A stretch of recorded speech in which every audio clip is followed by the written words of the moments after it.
Her hands were badly hurt, her feet swollen, and her cries could be heard across the quiet olive fields of the old Roman road. She had no clothes, her body was bleeding, and she was nailed to a rough wooden cross. The sun burned above her, and people were told to look at her as if she were a shameful lesson. She was not a queen, nor a warrior. She had no army, no land, and no crown. Her only crime was that she loved a man she was not allowed to love. This is not the story of a brave fighter or a royal woman. This is the story of a poor slave girl, forgotten by history. Her name was Claudia, but even that name was given to her by her Roman owner, like a mark of control. She was born free in the Greek lands, but she was taken, sold, and brought to Rome as a slave. Claudia did not die in battle. She died nailed to a cross, while people laughed at her. The man she loved, Gaius Vinius, was a rich Roman man. He was strong in the government, and grew up with the same rules that said Claudia was not a person, but just property. At first,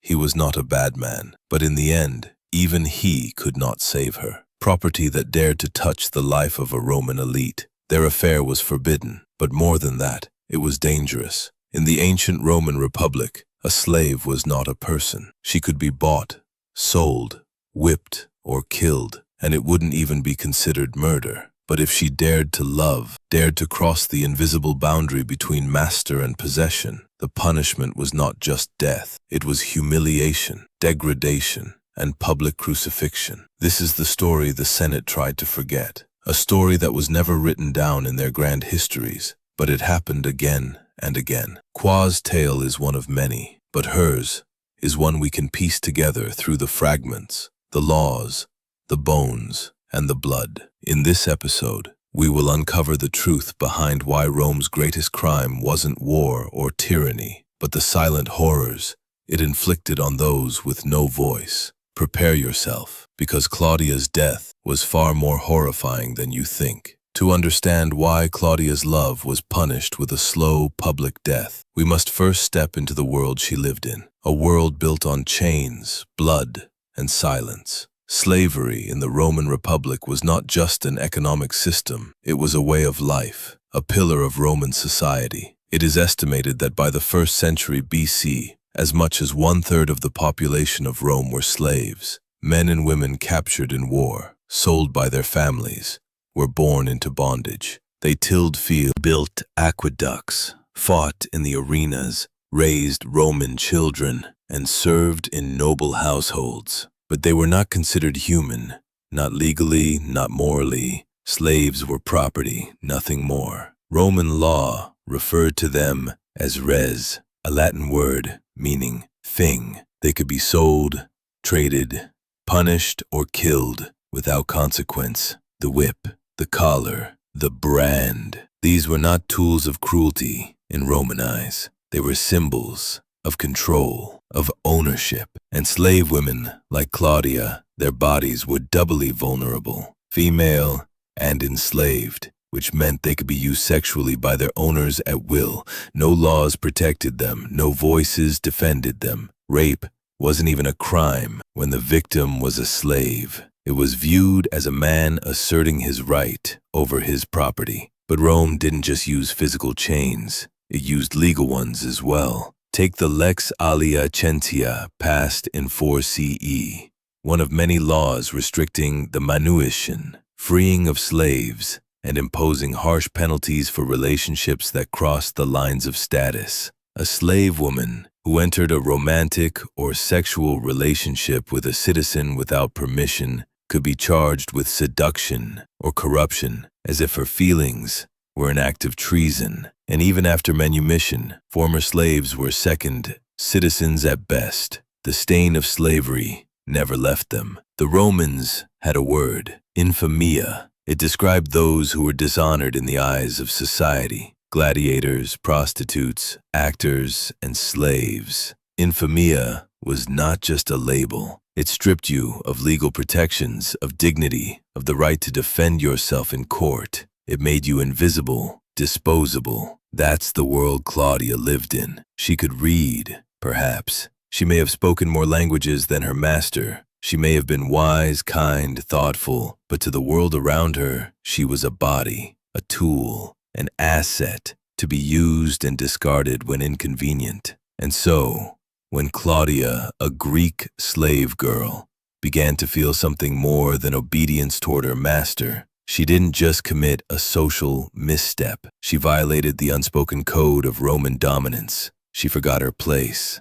And in Rome, that was a fatal mistake. Love in the wrong hands could be more dangerous than treason. Claudia's story didn't begin on a cross. It began the moment she was sold, when her future, like that of thousands of others, was no longer her own. When her fate was decided not by gods or stars, but by the whims of men who saw her not as a person, but as property with a pulse. And yet against that darkness, a flicker of forbidden light appeared, the love of a Roman nobleman. But Rome does not forgive disobedience. Next, we will meet the man who would both adore her and abandon her. Gaius Verinius, a name that history barely remembers. But for Claudia, it was the name of her salvation and her doom. Gaius Verinius was born into privilege, a rising star of the gens Vinia, a noble Roman family whose roots traced back to the early Republic. He was the kind of man Roman society loved, charming, well-spoken, and ambitious to a fault. In a world where lineage was everything, Gaius was bred for greatness. His tutors taught him rhetoric and warcraft, philosophy and governance. By age 25, he had already begun his climb through the cursus honorum, the grueling political ladder of the Republic. He had wealth, power, and most importantly, the eye of the Senate. But for all his public stature, Gaius, like many Roman elites, kept secrets behind closed doors. He purchased Claudia at an auction on the island of Delos, one of the largest slave markets in the Mediterranean. She had been part of a shipment brought in from the eastern provinces, likely Thrace or Macedonia. Young, educated, and fluent in Greek, that alone made her a valuable commodity. To Gaius,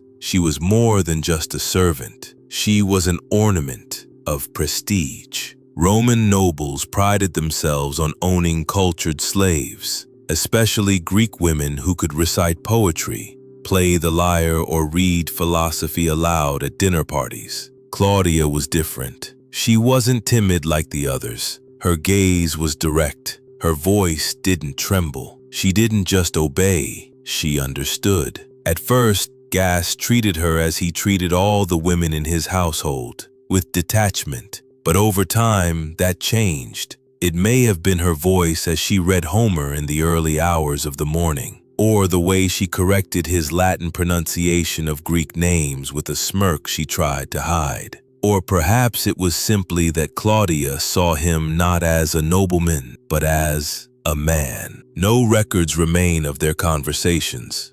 No letters survive, but the signs of a relationship were there, pieced together by rumors whispered in servants' quarters and political archives left behind by rivals. They spoke. Late at night, Gaius began to make excuses to remain in his villa, away from the Senate. Claudia was seen entering his study, staying longer than necessary. When other women were dismissed from his household, she remained. And one day, a household slave, possibly jealous or afraid, reported seeing them kiss. It was a kiss that would cost her her life. In Rome, slaves were not permitted to love. If they were used for sex, that was seen as the right of the master. But reciprocity, affection, was a crime of insolence. A slave who loved her master crossed a sacred boundary, one that turned her from property into a threat. But love, as history shows, rarely cares for boundaries.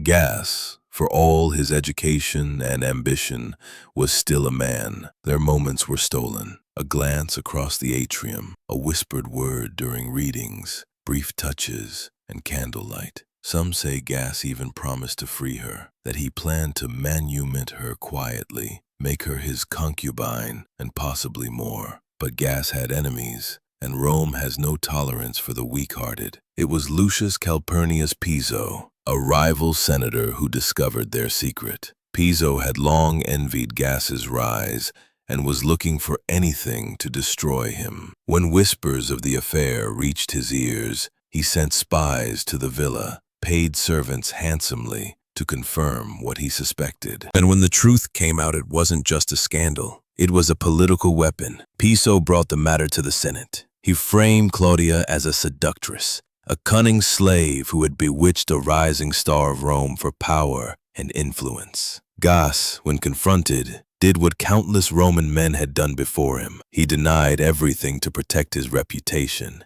his seat in the Senate, and his future. Gas claimed that Claudia had acted alone, that she had stolen his writing tablets, that she had misconstrued kindness for intimacy, that she was unstable, emotional, dangerous. And so the girl he once held close was thrown to the wolves, not for what she did, but for what she represented, a challenge to the order of Rome. She was dragged from the villa by city guards, her wrists bound in iron, her clothes torn, her face bruised. She never saw Gas again, and the man who once whispered words of affection now stood in the Senate, casting her to her death with silence. The day they came for Claudia, the sun had not yet risen. It was still cold in the atrium of Gasinius's villa when the iron doors were forced open, and 3 Lysers, Roman public enforcers, entered without announcement. They had no need for subtlety. The order had come from the Senate itself. Claudia was seized while sweeping the marble floors. She didn't scream. She didn't fight. She only asked one question: "Did Gas send you?" The guards did not answer. She was thrown into a carceratus,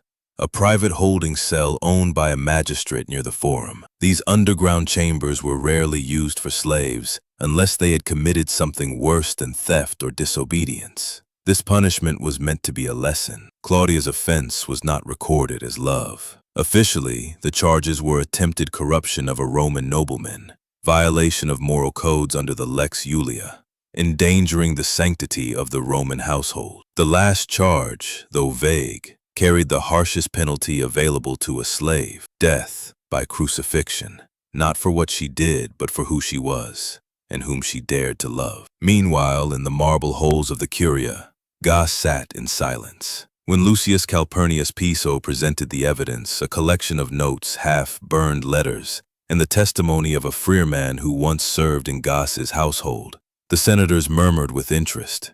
Piso painted the affair as a scandalous breach of Roman virtue. He called Claudia a Dietrix, a dangerous seductress who sought power through seduction. The Senate, ever wary of women who disrupted the patriarchal order, responded swiftly. They summoned Gas. He stood before them, hands folded, face calm. When asked directly about Claudia, he replied coldly. She was a slave, nothing more. No protest, no defense. He did not mention the nights she read to him, the way her fingers brushed his as she handed him scrolls, the quiet moments by the fire. Gas knew better. He knew that even the whisper of affection toward a slave could destroy a Roman man's career. Emotion was weakness. Love was madness. And Claudia was disposable. Back in her cell, Claudia waited. For days she was held in darkness, without food, beaten for answers she could not give. They asked her if she plotted against Gas, if she had written to Piso, if she had seduced other senators.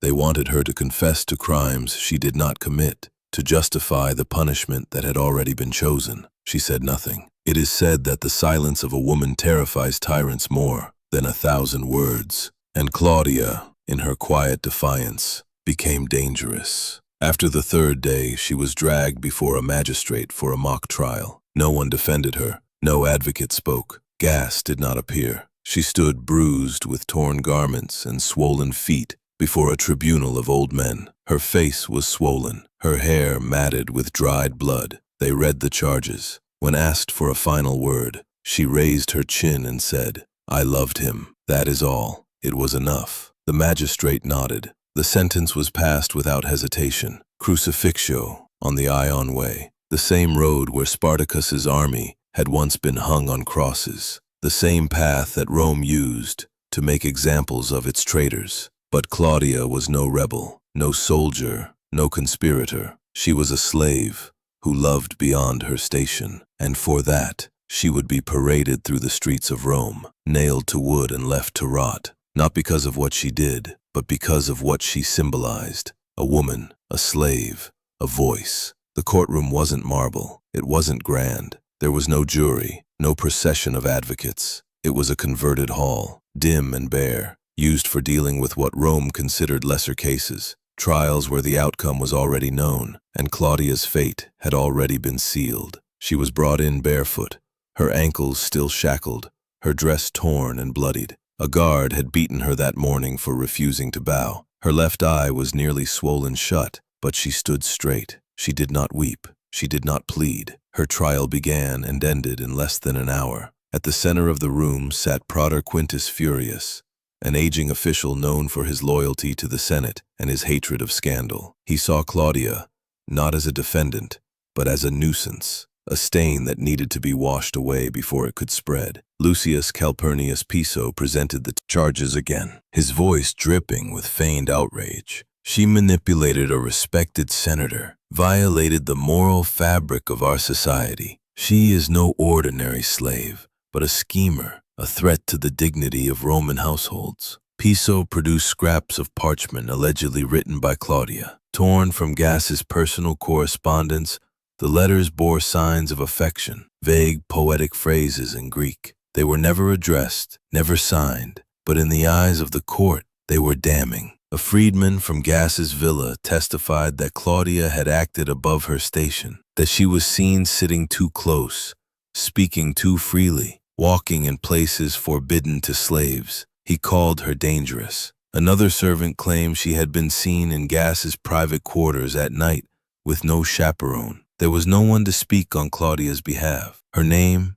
her real name, was never spoken, only the one given to her at sale. Claudia taken from her master's household like a brand. Gaius himself did not attend. He sent a written statement, short and cold. She was under my care. If she has committed offenses, I defer to the judgment of the court, nothing more. Claudia stood silently through it all. When asked for her defense, she looked directly at the praetor and said, "He loved me. You just can't allow it." Quintus Furius did not flinch. He called her a liar, a manipulator, an example of why slaves must never be allowed to forget their place. Then he pronounced her sentence, crucifixion to be carried out at sunrise along the Iron Way. Her death shall be public and slow. Let it serve as a warning. There were no gasps, no protests, only the scratching of a scribe's quill as the sentence was recorded. And so the court adjourned, leaving Claudia to be dragged back to her cell,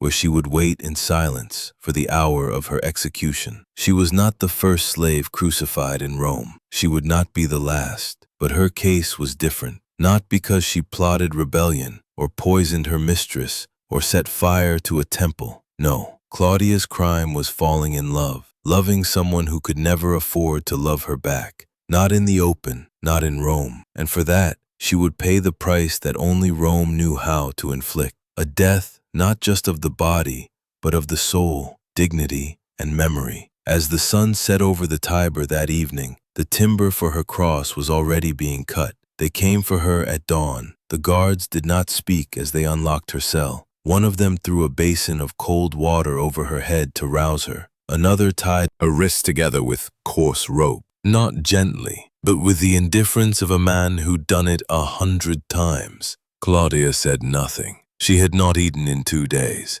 Her lips were cracked. Her legs were weak, but she stood when ordered. She did not stumble. She refused to give them the satisfaction. The Iron Way, that grand and ancient road leading out of the city, was already lined with onlookers, merchants, children, travelers, housewives. They all gathered along the path to see the latest spectacle Rome had prepared for them. Crucifixions were common, yet always mesmerizing. There was something about suffering in public that drew crowds the way feasts never could. Today, it wasn't a rebel being executed, not a murderer, not a thief. It was a girl. Claudia was paraded through the streets in a tunic soaked in her own blood, torn and half falling from her frame. Her feet bled from the stones. Her hair was matted with sweat and filth, and around her neck hung a crude wooden sign, hastily inscribed, "Slave girl who dared to love a Roman." Some in the crowd laughed,